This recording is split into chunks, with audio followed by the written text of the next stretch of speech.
A Jewish Holocaust survivor calling Israel an occupying power? That's exactly what Gabor Mate, one of the world's leading trauma experts, just said on Piers Morgan. If you think that sounds crazy, you got to see this clip. Now, we keep talking about the Hamas charter. Did you know that the Likud charter, the ruling party in Israel, excludes a Palestinian entity west of the Jordan River? So let's get rid of both charters. And let's start with the basis of recognition and peace and the ending of this unspeakably brutal occupation. Piers, you have to go there to see it for yourself, as I have. And you would cry every day for 2 weeks as well. I'm under no illusion about what the Palestinian people have had to endure, and I think the oppression of the Palestinian people for decades has been completely shameful. And it shouldn't have been happening. I mean, the mere fact that Israel was able, after October the 7th, to simply turn off the supplies of food and water and fuel and so on into Gaza says it all.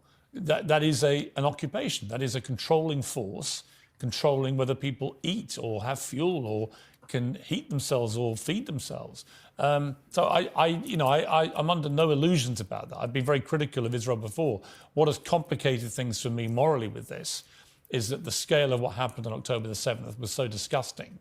And the fact that Hamas has said they will continue to try and do the same thing again is that I absolutely believe Israel has to do what it can to remove that threat. And how you do that when they are immersed in the civilian population and that population is half children without massive civilian casualties on the scale we're now seeing, I don't know.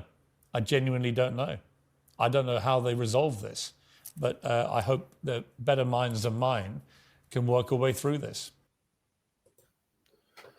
So here's the thing. Gabor Mate is an incredible trauma expert. In fact, I even took his course and I had a lot of respect for him in the past. And he's a Holocaust survivor. Yet he's taking this stance that to me misses the biggest piece of the puzzle, is this spiritual bond that the Jewish people have with their homeland. And he's a Jew. I'm not saying I hate the man. Far from it. I actually respect his work a lot on healing. But when you disconnect from God and from your deeper Jewish heritage, you can twist reality so much that you actually go against your own people.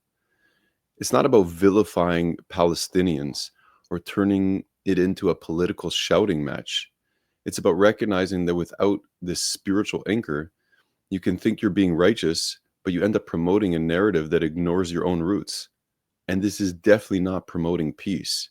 Taking a side, taking the other side, so to speak.